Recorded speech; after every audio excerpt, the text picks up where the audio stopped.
तो बादली का बादशाह कौन होगा, हम बादली के भीतर घूम रहे हैं और मेरे साथ इस वक्त जो है बादली से कांग्रेस के प्रत्याशी देवेंद्र यादव साहब है, 2 बार के विधायक हैं और मौजूदा वक्त में ये दिल्ली कांग्रेस के अध्यक्ष हैं। पहला सवाल, ये लगातार नारा दे रहे हैं कि कांग्रेस जरूरी है, तो कांग्रेस जरूरी क्यों है, यही सवाल से हम शुरुआत करेंगे कि कांग्रेस जरूरी क्यों है बादली में, दिल्ली में।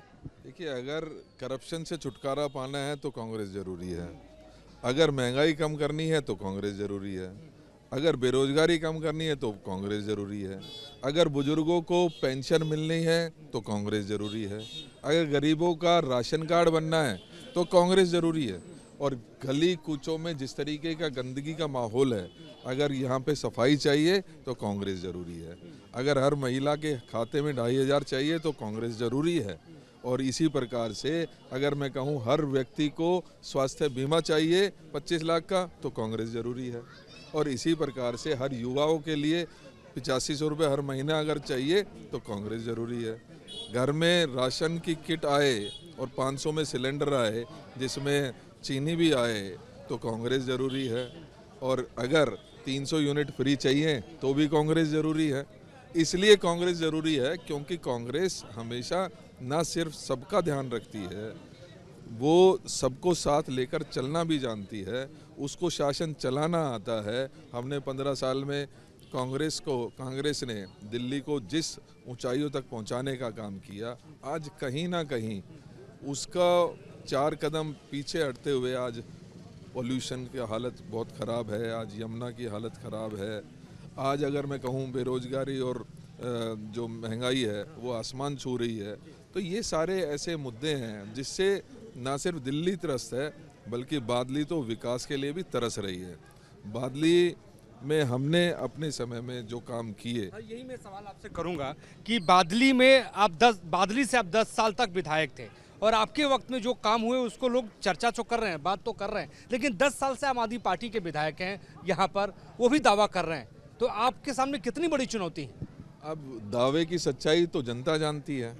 मैं आज यहाँ अभी बादली गांव में खड़ा हूँ, यहाँ की चौपाल हैं, यहाँ के पार्क हैं, यहाँ पर मेट्रो कोई लाया तो देवेंद्र यादव लाया, यहाँ पर रेलवे अंडरब्रिज बनाया तो देवेंद्र ने बनाया, कांग्रेस ने बनाया, यहाँ की शमशान भूमि अगर को ठीक किया, एक अच्छा जगह लोकेट किया तो देवेंद्र यादव ने किया, यहाँ के कम्युनिटी सेंटर बनाया तो देवेंद्र यादव ने बनाया, यहाँ के पार्क की ध्यान किसी ने रखा तो देवेंद्र यादव ने किया। और अगर मैं कहूँ कि हर बुजुर्ग को पेंशन देने का काम किया तो वही हमने ही किया। मैं पूछना चाहता हूँ कि कौन सा ऐसा काम है जिसकी वो कहते हैं कि हमने किया। अरे हमने तो बाकायदा जो हमारा कार्यकाल था उस समय जो हमने काम करके दिखाए हैं उसका पर्चा निकाला है। आज एक पर्चा दिखा तो दें कि किया क्या है। सिर्फ और सिर्फ झूठे वादे, सिर्फ झूठी बातें, लोगों को गंदा पानी देने का काम अगर किसी ने किया तो आम आदमी पार्टी ने किया है। अगर महंगी बिजली का दंश आज झेलने को पड़ रहा है, आज हर एक घर में आप जाके चेक करिए कितना कितना बिजली का बिल आ रहा है, तो वो काम है आम आदमी पार्टी का। लेकिन सवाल यहाँ का बादली का सबसे बड़ा मुद्दा यहाँ का बलेसवा का जो जहाँ पे कूड़ा घर है, कूड़े का पहाड़ है, अब तक वो हट नहीं पाया है। तमाम लोग कह रहे हैं कि बीमारियां हो रही हैं, समस्याएं हो रही हैं, क्या कहेंगे, मानते हैं इस चुनाव में बड़ा मुद्दा है? देखिए, लैंडफिल साइट एक पुराना मुद्दा है और उसके लिए हमने ना सिर्फ संघर्ष किया बल्कि हमने अपने समय में ही ये सुनिश्चित भी किया कि जो इस तरफ का पोर्शन था उसको हमने पीडब्ल्यूडी में हैंडओवर करवा कर उसको ग्रीन में डेवलप करवा दिया।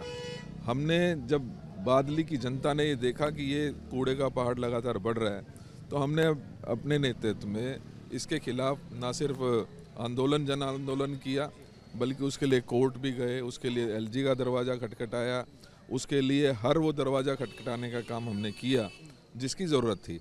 आज 11 साल हो बीत चुके हैं उस बात को, वो बढ़ा कहाँ पर?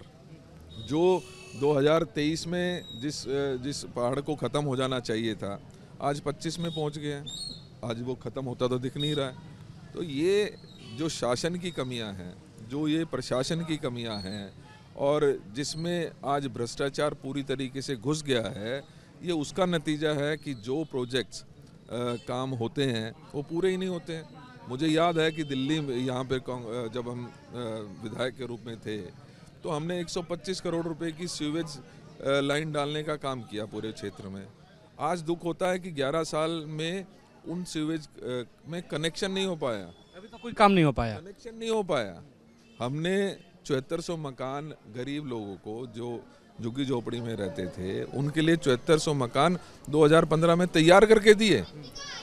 11 साल में वो उसकी चाबी तक नहीं दे पाए हैं।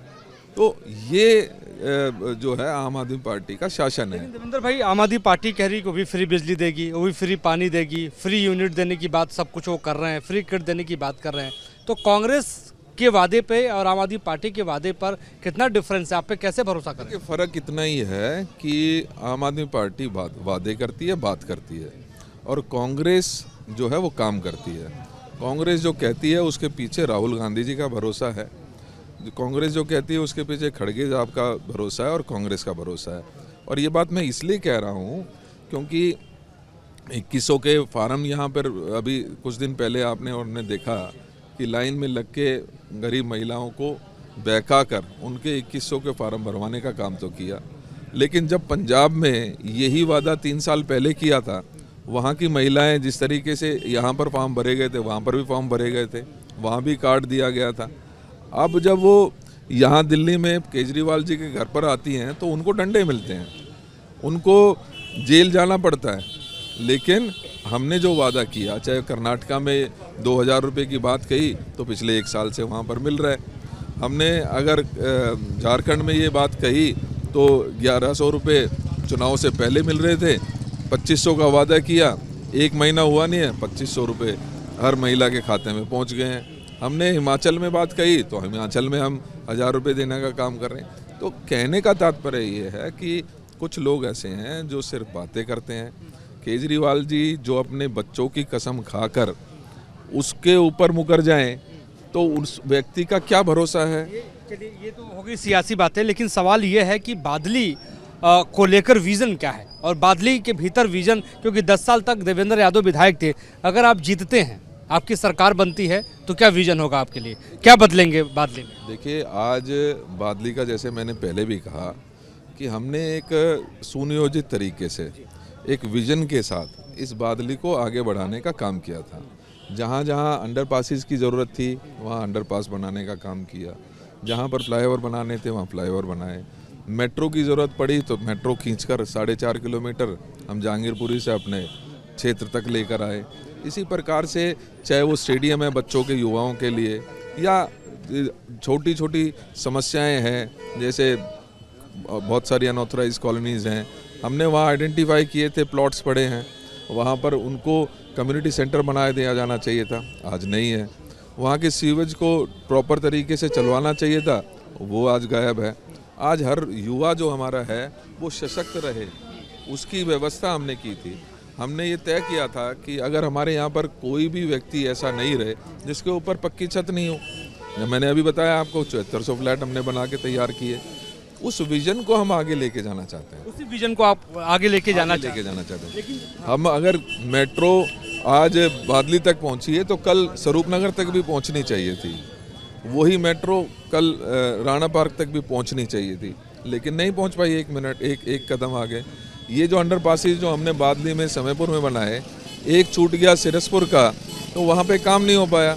वो अंडरपास से बनने से पूरी जो हमारा कॉन्स्टिट्यूंसी है, ख़ासतौर पे सिरसपुर क्षेत्र है, वो रोहिणी से कनेक्ट हो सकता था, लेकिन विजन नहीं है, काम करने का तरीका नहीं है। तो ये सारी चीज़ें ऐसी हैं।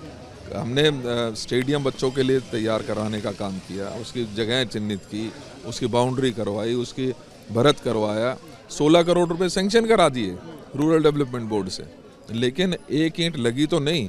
जो बाउंड्री और जो हमने वहाँ पर ग्रिल्स लगाई थी वो आज ज़रूर गायब हो गई हैं वहाँ से। बताइए कि मुकाबला आपका किससे, आम आदमी पार्टी से है कि बीजेपी से? देखिए, आम आदमी पार्टी तो गई, आम आदमी पार्टी में लोगों का विश्वास खत्म हो चुका है। अब एकमात्र ऐसी पार्टी एक और है जो हमें जो है धर्म के नाम पर बांटना चाहती है, जाति के नाम पर बांटना चाहती है, इस संविधान को कमज़ोर करने की कोशिश करती है।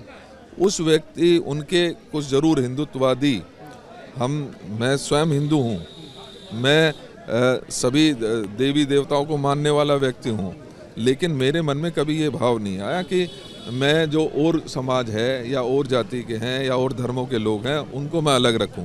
ये देश जो है ना वो एक गुलदस्ता है और उसमें हिंदू हो, मुस्लिम हो, सिख हो, ईसाई हो, सब साथ हम मिलजुल कर रहेंगे तभी ये भारत रहेगा, नहीं तो ये भारत खंडित हो जाएगा। और कहीं ना कहीं ये बात मुझे महसूस होती है कि ऐसी पार्टी के चंद शुभचिंतक ज़रूर हो सकते हैं, लेकिन आपने देखा है इसी पार्टी को हर बार जब जब विधानसभा का चुनाव आया है 6 बार भारतीय जनता पार्टी को इस दिल्ली की जनता ने हराया है। कहने का तात्पर्य है ये नेचुरल चॉइस जो है भारतीय जनता पार्टी नहीं है। हाँ, उनके कुछ संगठन की एक मजबूती मान सकते हैं, एक हिंदुत्ववादी जो सोच है उसके कुछ समर्थक हो सकते हैं, लेकिन कहीं ना कहीं ये जो दिल्ली है जहाँ पर देश के विभिन्न कोनों से लोग आकर रहते हैं, अपनी जीविका चलाते हैं, अपने आप को इस उम्मीद के साथ यहाँ आते हैं कि हमें यहाँ रोजगार मिलेगा, हमें एक बेहतर ज़िंदगी मिलेगी, पिछले 10 सालों में वो उम्मीदें ख़त्म हुई हैं। लेकिन अब सवाल एक और पैदा होता है कि क्या हम होने वाले विधायक से बात कर रहे हैं या होने वाले मुख्यमंत्री से बात कर रहे हैं? देखिए, मैं ये नहीं कहना चाहता, लेकिन ये बात तय है कि आज कांग्रेस की मजबूती पूरी दिल्ली में हुई है और इस मजबूती में देवेंद्र यादव का भी एक हिस्सा है। मेरे को भी पार्टी ने इतना कुछ दिया है, वो मेरी जनता ने जो प्यार और आशीर्वाद दिया था उसी के बलबूते पर आज पार्टी ने मेरी पहचान की है और पार्टी ने मुझे दिल्ली प्रदेश कांग्रेस का अध्यक्ष के रूप में जहां जिम्मेदारी दी, वहीं आज भी मैं एक प्रदेश का इंचार्ज के रूप में भी काम कर रहा हूं। आपके प्रभारी भी हैं। तो ये मेरे लिए बहुत बड़ी बात है। मुझे एक बात का ये ज़रूर भरोसा है कि देवेंद्र यादव को मौका मिलता है तो जो कहीं दिल्ली में नहीं हो पाएगा वो चीज़ दिल्ली में, वो चीज़ बादली में लाने का दम तो देवेंद्र यादव में ज़रूर रहेगा। एक बेहतर बादली बनाने का दम तो ज़रूर रहेगा। एक इस दिल्ली में आज देवेंद्र यादव को कोई नज़रअंदाज नहीं कर पाएगा, ये बात तो तय है। बहुत बहुत शुक्रिया देवेंद्र यादव साहब। देवेंद्र यादव लगातार पसीना बहाते हुए नजर आ रहे हैं दिल्ली में और चुनौतियों के साथ जो है ये पार पाना चाहते हैं।